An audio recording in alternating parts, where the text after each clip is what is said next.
Mr. Kipps! No! No! Arthur! Mr. Kipps! No! Arthur, it's all right. It's all right. It's me, Sam Daly. What the hell are you doing out here, man? You'll catch your death. Mr. Daly? Oh, God, I thought you... All right. Don't waste your breath trying to talk. Let's get you out of here. Come on. She was at the window. She was watching me. I saw... She was watching me drown. Someone whistled. Spider ran. I tried to call her, but she wouldn't come back. Spider! She's here. It's all right. She'll do. Won't you, girl? Now, come on. You able to walk? Yeah. There's a door. It's upstairs. It wouldn't open. I was going to use the axe and break it down, but it swung open before I did it. That's it. Come on. Easy now. There was a chair. It was a rocking chair, but no one was there.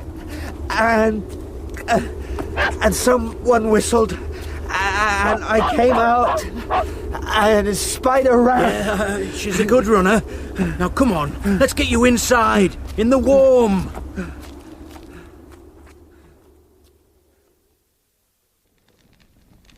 But the trap. That pony and trap. Out the front. But... Oh, I still like to make use of it now and again. It's a pleasant way to travel, and it's a sight safer than a motor car across that causeway. What did you think? I'd heard others. Another. Oh, aye. Keckwick, perhaps? No, not Keckwick. Well, you were told to take care. Now then, set yourself closer to the fire, warm up a bit. No, I'm better. I'm all right now. It was... I could use a drink. Oh, I can't help you there. Here, have a swig of that. Oh, thank you. Oh, that's good. I wouldn't come out on a night like this without a flask.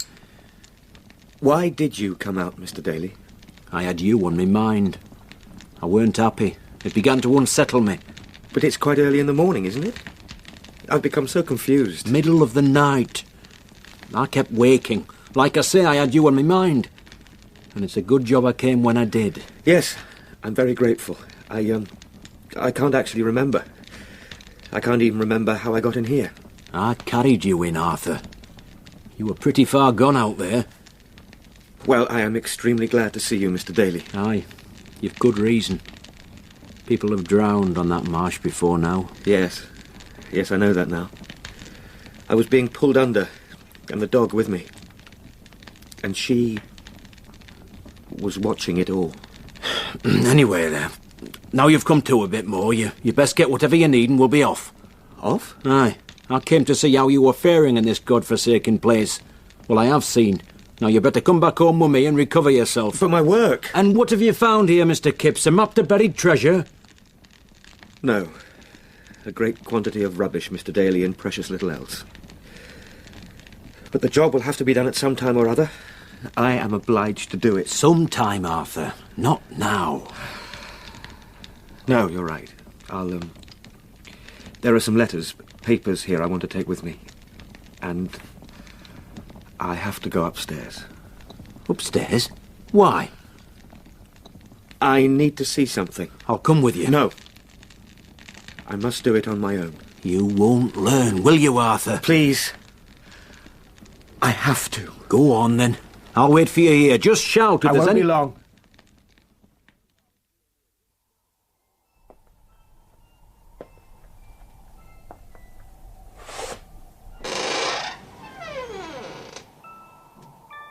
Oh, dear Lord.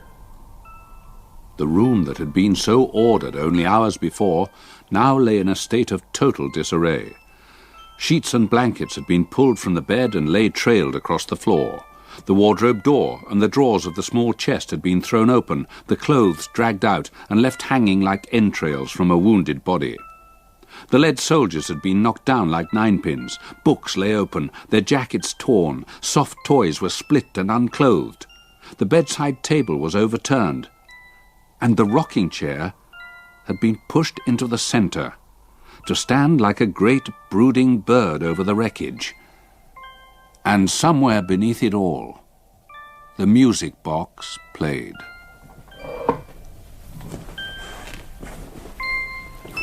Mr. Daly, I'm ready when you are.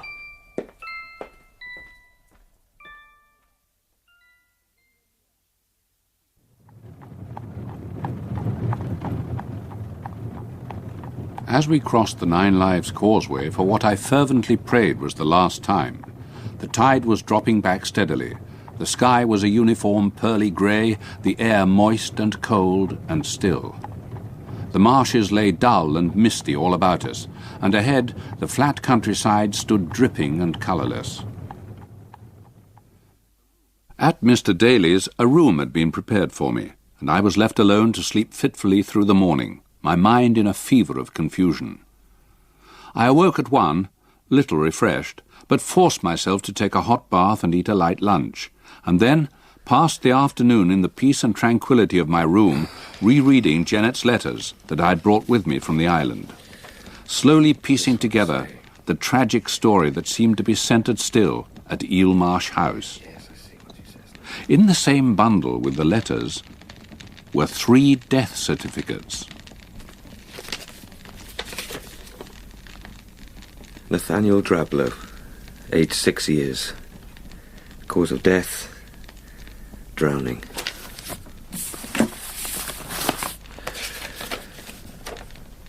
Rose Judd, nursemaid. Cause of death, drowning. The 3rd certificate was dated some 12 years later. Janet Eliza Humphrey, spinster, age 36. Cause of death, heart failure. Come in. It's only me, Arthur. Come to see how you look. Will you live, do you think? Oh, yes, I'm sure I shall. I feel a good deal better already. Thank you for last night. Aye, you've come a long way since the night I met you on the late train. Feels like 100 years. Aye, you've gone through some rough seas. Well, I'm in the calm now, and there's an end of it. That's to be hoped, for sure. Surely you don't think any more harm can come of it? I never intend to go back there. Nothing would persuade me. No? That's good. So all is well. Though I do wonder what will happen to the house. I can't imagine anyone wanting to live there. Do you suppose that poor old Mrs. Drablow was haunted by... Our sister. Sister? The woman in black? Janet Humphrey. She was a sister, Alice Drablow's. Or Alice Humphrey as she was before she wed Morgan Drablow. And did she too have to endure those dreadful noises out there night and day? I wonder how she did it without going out of her mind. Perhaps she didn't. Was there something I still did not see, Mr. Daly? If I had stayed there any longer, would I have encountered yet more horrors? That I can't tell. But you could tell me something. Come on, we're a good way from the place and my nerves are quite steady again. I must know. It can't hurt me now. Not you, Arthur. No, not you, maybe. For God's sake, what is it you're holding back? What are you so afraid to tell me? You, Arthur. You'll be away from here in a day or so. If you're lucky, you'll neither see nor hear nor know of anything to do with that damn place again. The rest of us have to stay.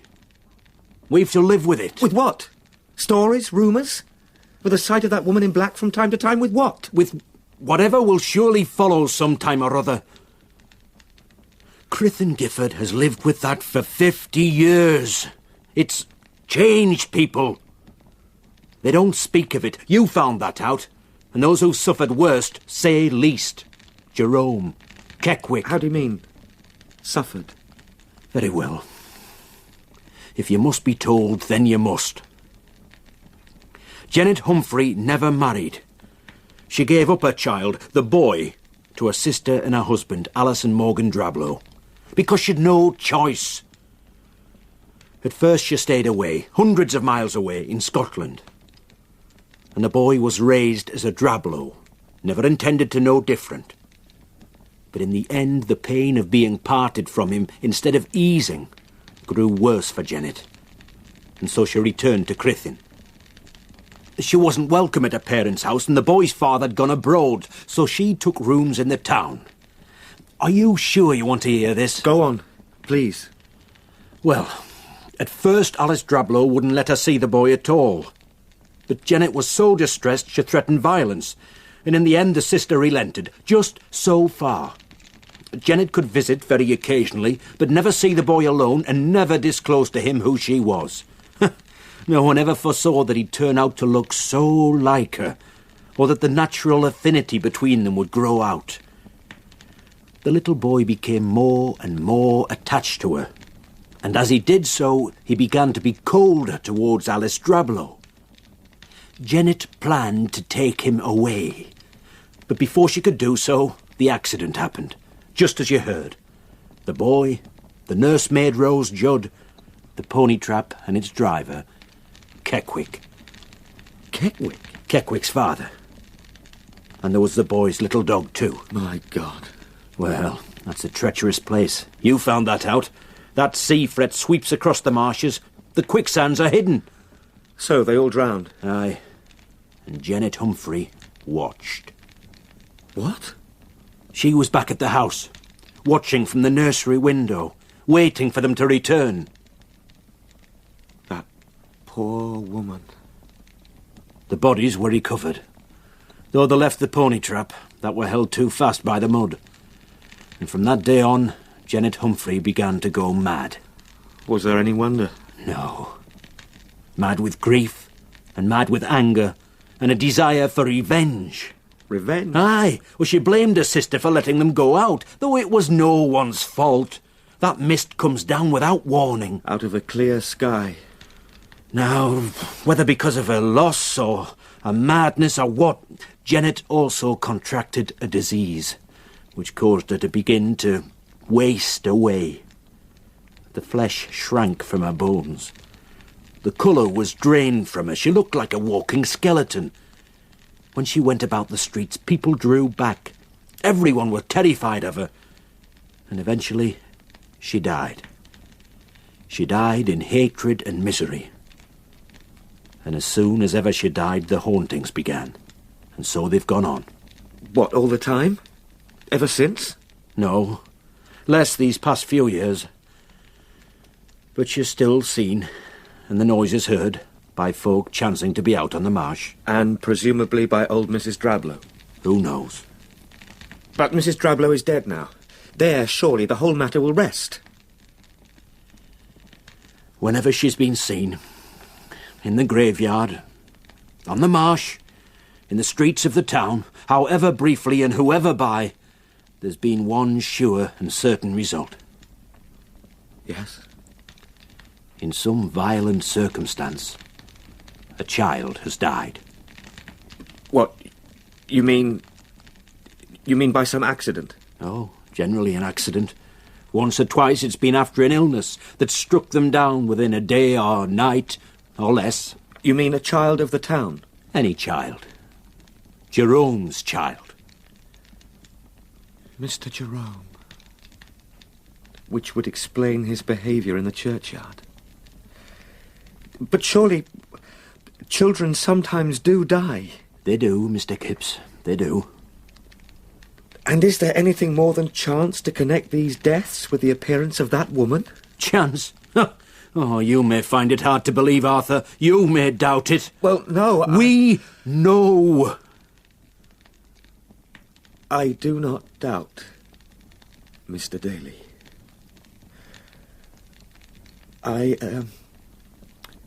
If you would excuse me, I think I should like to rest now.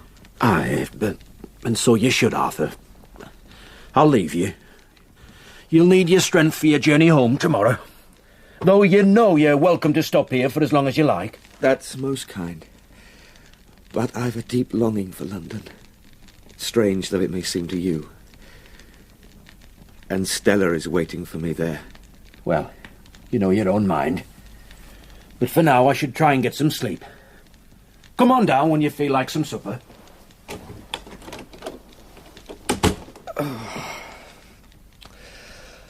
Oh, dearest Stella. Why did I ever come up here? How I miss you. I slept long but wretchedly. I slept, but woke every hour from turbulent nightmares, my body bathed in sweat. I slept, but the woman in black was sitting on the end of the bed, pushing her face suddenly down close to mine, so that I sat up and cried out in terror. I slept, and my head rang with the sound of the child crying out on the marsh, the rocking chair crashing to and fro, the splintering of the pony trap as it was sucked into the quicksand. And all the time, held up before my mind's eye, were those letters and the death certificates, every word of which I feverishly repeated over and over and over. Rose Judd, nursemaid. 6 years. Cause of death. Drowning. Rose Judd. Janet Eliza death. Humphrey. Drowning. Spinster. Janet Eliza Humphrey. Age 36. Spinster. Age 36. Cause of death. Cause of death. Heart failure. Heart failure.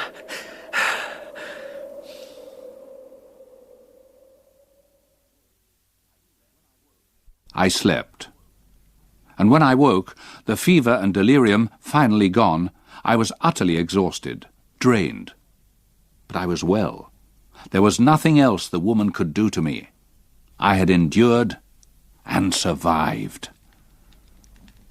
Arthur? Arthur, you're awake. Stella?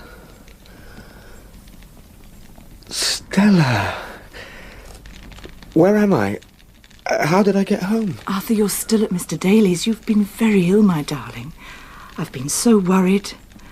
We all were. But I was just talking to Mr. Daly. I'm travelling back today to see you. The doctor has called every day. You've had the most terrible fever. Mr. Daly sent word to the office, and as soon as Mr. Bentley told me, I took the train up to be with you.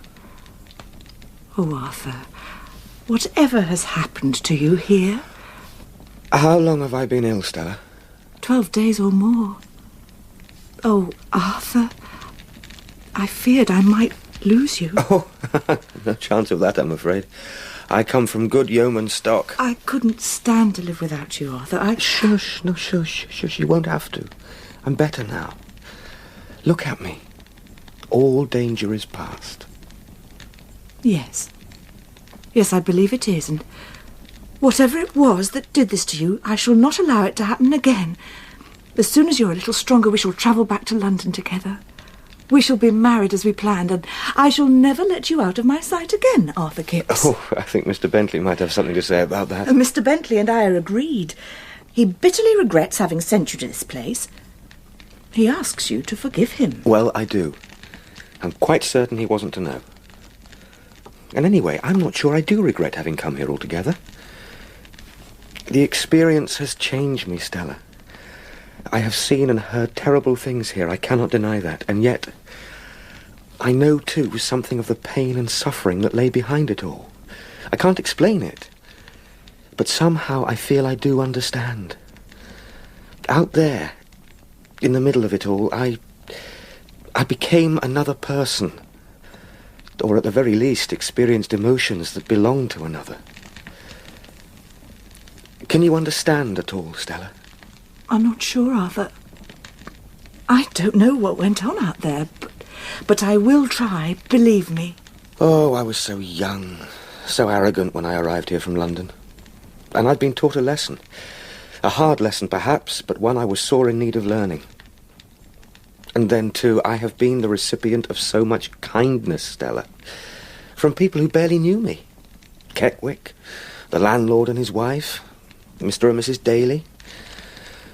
I fear I shall not be able to repay half my debts. Oh, there will be time for all that when you are quite well again, my dearest. The doctor says that if we take great care, you may be fit enough to travel tomorrow. But that when we reach London, you must still rest and build up your strength. Forgive the intrusion, but we could hear you talking up here, so we knew you were awake.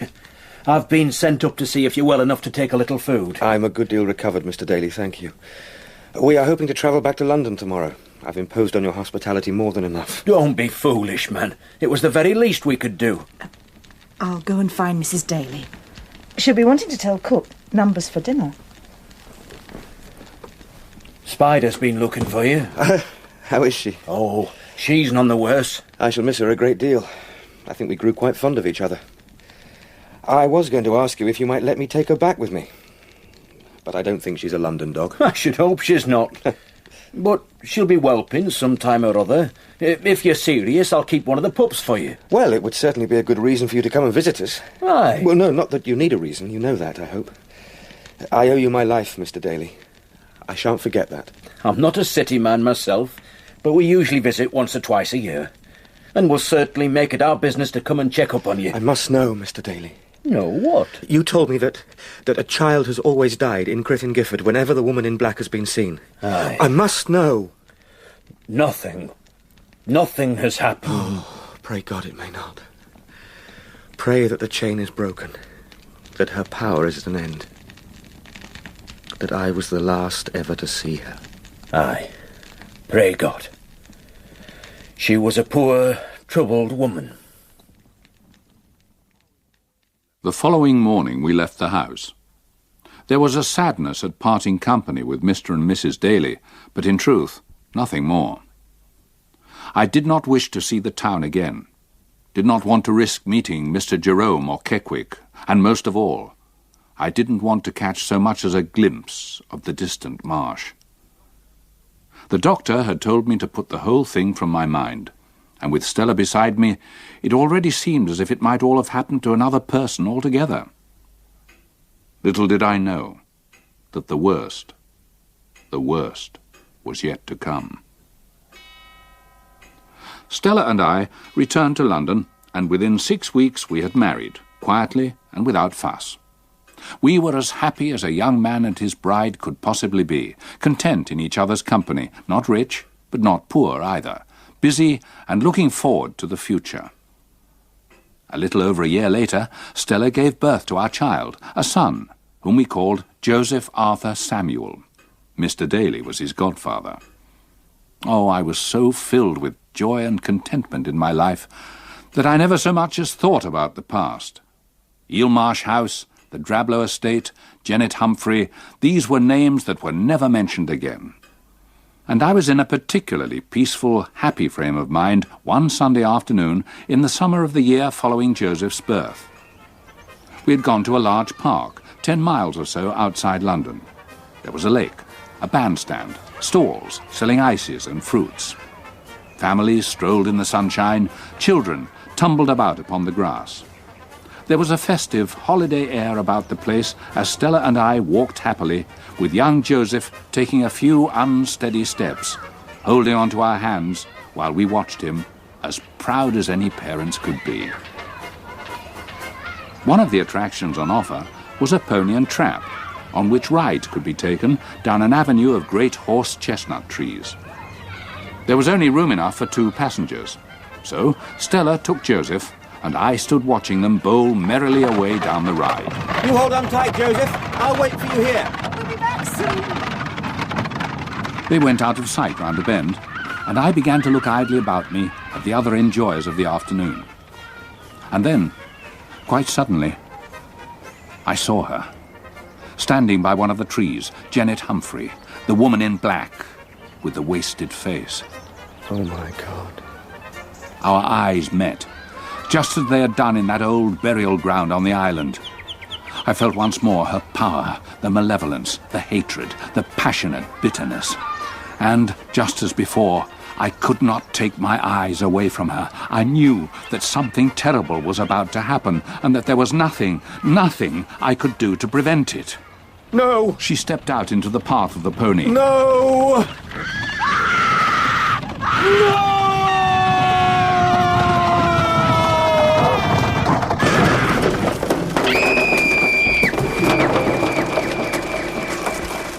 Our baby son, little Joseph Arthur, was thrown against a tree.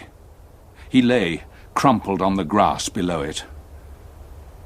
Dead. And 10 long months later, Stella too died from her terrible injuries.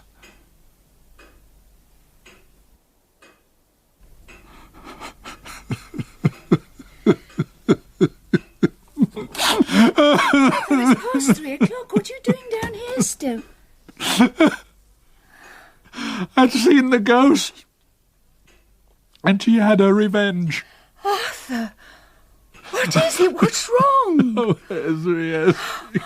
Oh. I'm so sorry. Forgive you for what? Oh, so many things.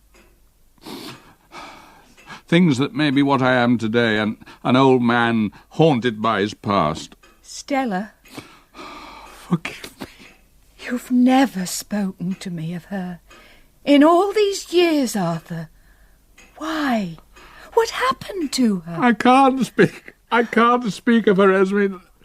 Even now I can't speak. Which is why I've been writing it all down. It's all here for you to read after I'm dead.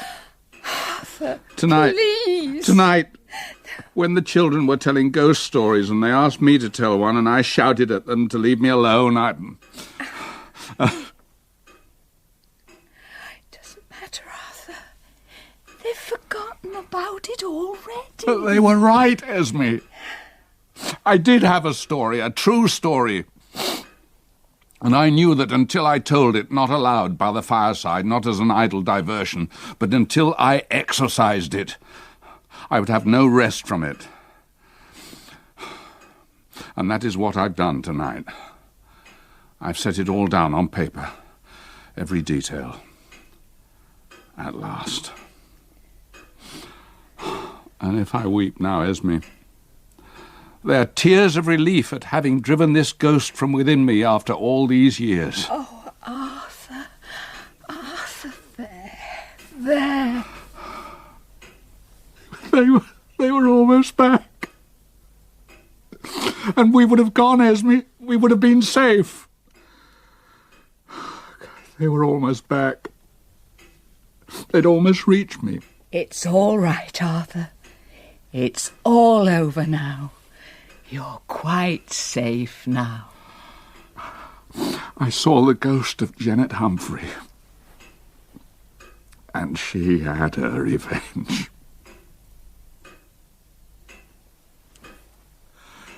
Stella!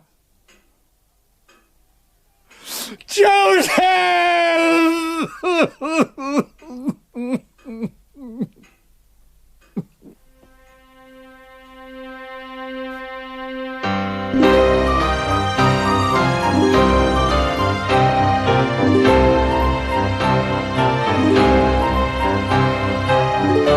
In the final episode of The Woman in Black by Susan Hill, dramatised for radio by Jon Strickland, Old Kipps was played by John Woodvine, Young Kipps by Robert Glenister, Esme by Paula Tilbrook, Stella by Jane Cox, and Samuel Daly by Rod Arthur.